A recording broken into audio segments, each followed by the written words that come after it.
Okay, guys, welcome to another video.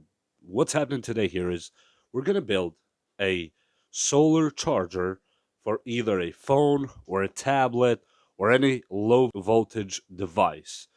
How are we going to do it? We're going to take one of these battery banks that a lot of us have just laying around the house. These ones are obviously far gone, and this one I already took the battery out because it was bloating.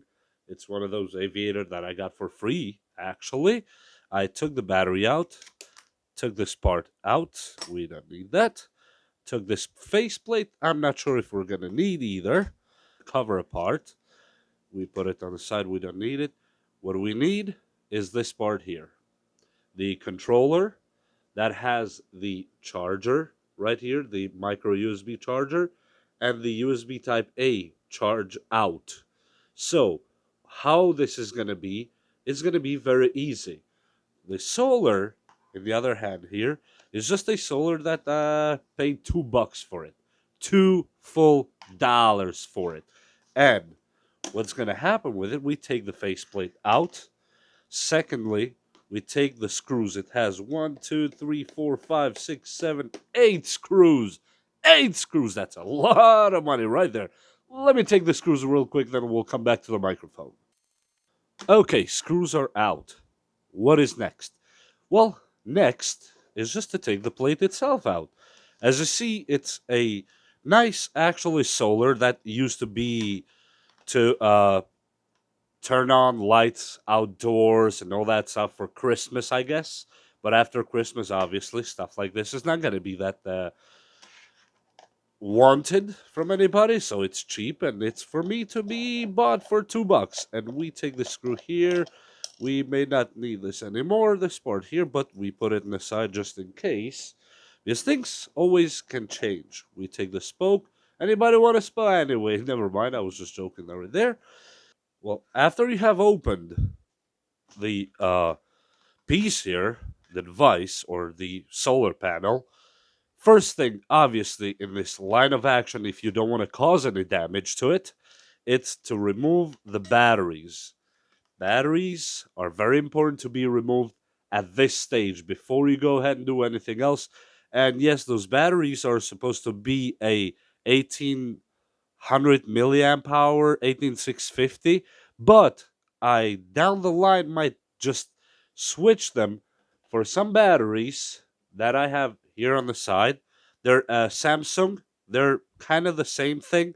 They're 18650s, but they're better quality. They're 18650s, but better quality. How I got those, you wonder? Well, how I got these batteries is actually very easy. As you see, it has a lot of that gunky stuff. I got them from old laptop batteries. You know, if you go sometimes to thrift stores, you'll find some of these old batteries for dirt cheap, really cheap. You know, the old laptop batteries, if you don't have any around the house, let me know in the comments if you actually want me to show you how I do that part. It's really easy. But anyway, let's get back to work here. We remove the batteries, obviously. Second part of it, I would love to remove the screws from the board. We take the board out, and after the board is successfully removed, then we go ahead and take it out of there. Well, in this case, we don't longer need this cable here or this cable here, which I just ripped off because, I'm a good boy. Now, for ease of use, I would like to remove them all one by one. It makes it just much easier and safer so you don't desolder or damage anything that you're not supposed to. Let's go.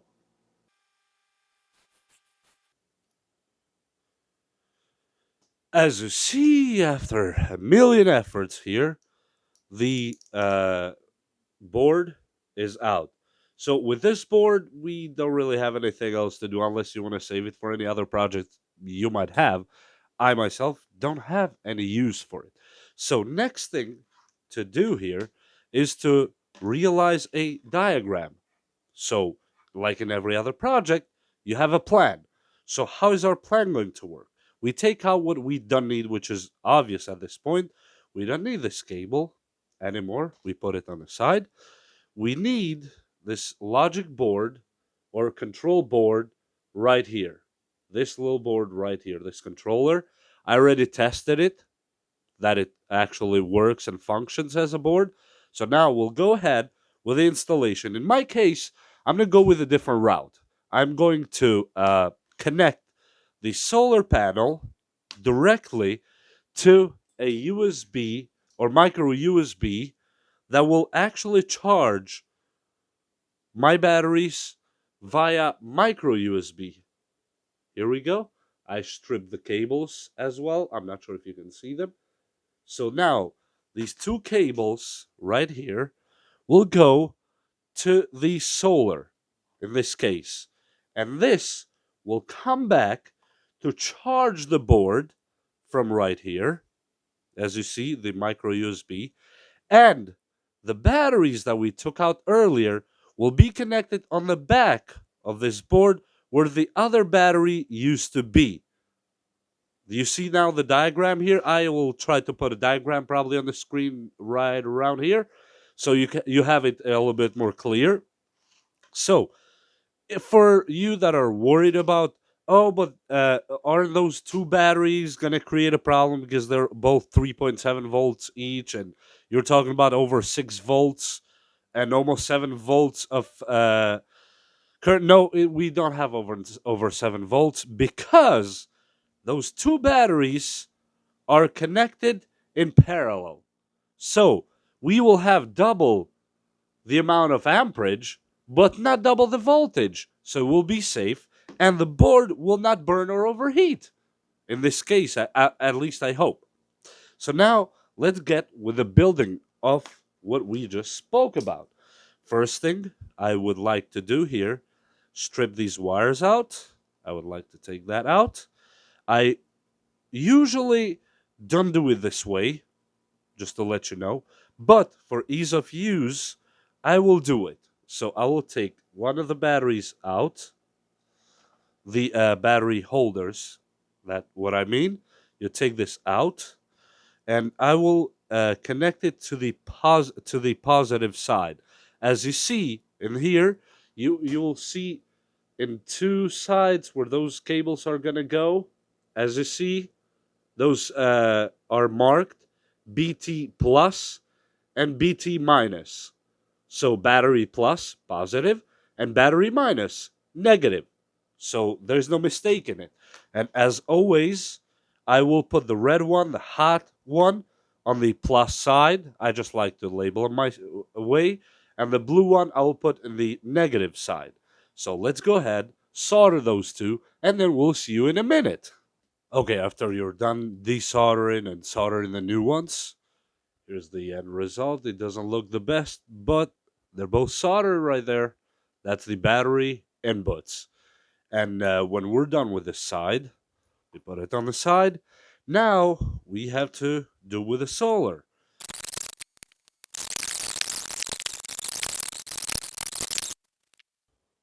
Okay, at this point, we're good to go.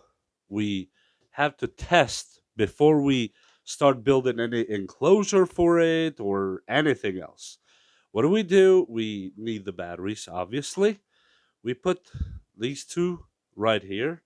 And usually I like to put them as they were before, which is going to be the negative here and positive on this side. I hope you're understanding what it means negative and positive on battery shoes, right?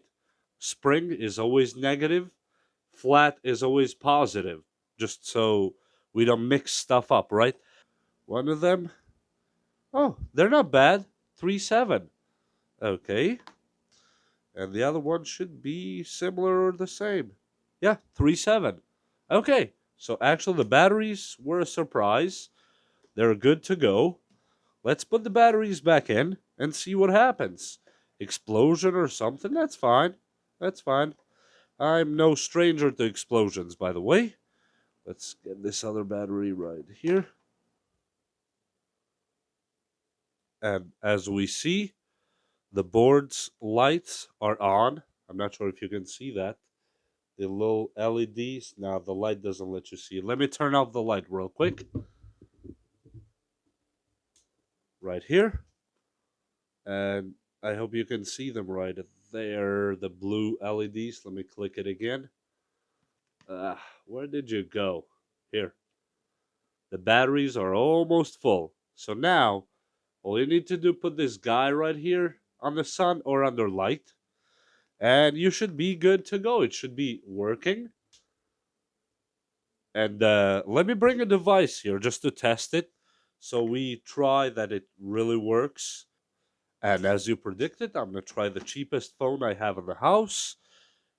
If it works on it. So, first things first, let's plug in the USB to the output. And let's plug the other end on the phone. And let's see if the phone likes it. If the phone doesn't like it, we're in trouble. And the phone likes it. As you see, the phone is charging right now. And I think this is a success. As I said, you can source all these batteries from old laptops. And yes, it has 99% battery already, so it doesn't really need to be charged. But anyway, this was just to demonstrate that it's charging and the LEDs are on. You'll see right here. I don't know why do I have so much light in this room, but I have. As you see, that's an indication that they're working. And all we need to do is just charge it. The beauty of why I did how I did this build is not that I did not want to just solder on the board here, right? Let me show you why. It's actually very practical.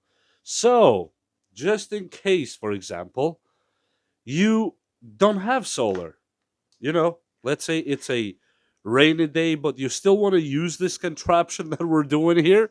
Well, you can use the micro USB right here. You take the solar charger out that's coming from the solar board. We put it here, and we start charging it with a USB from the wall. Now you see why I left that there. So it's dual charging. So now, how am I gonna put this together? That's a different story.